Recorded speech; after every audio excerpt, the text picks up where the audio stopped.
елдің болашағы сіздер бүгінгі білім ордада Астана политехникалық жоғары колледжінде алып жатқан білімдеріңіз ертеңгі Қазақстанның болашағы.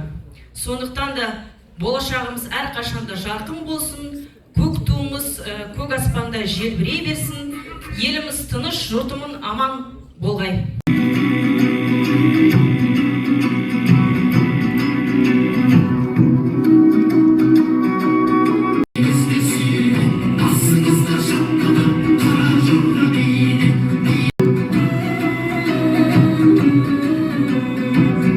Нурсултан Абишұлы Назарбаев сайланды.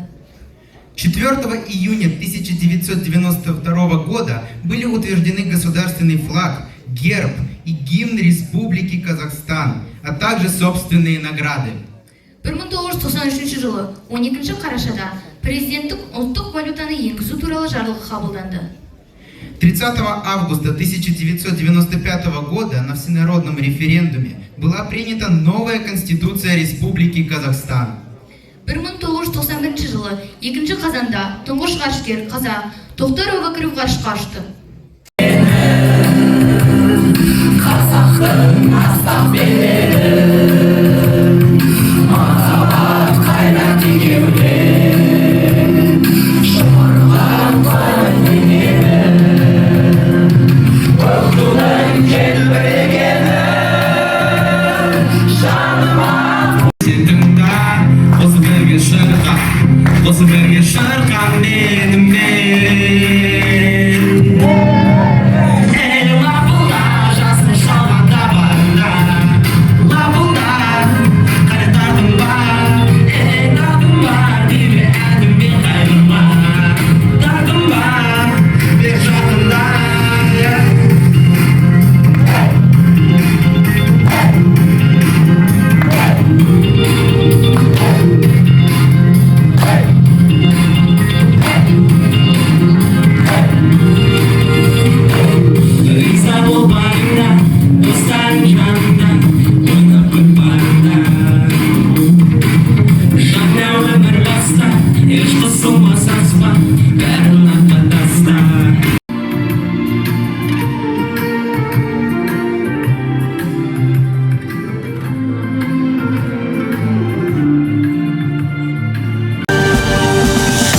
Жайлау, түпкі кілем, көк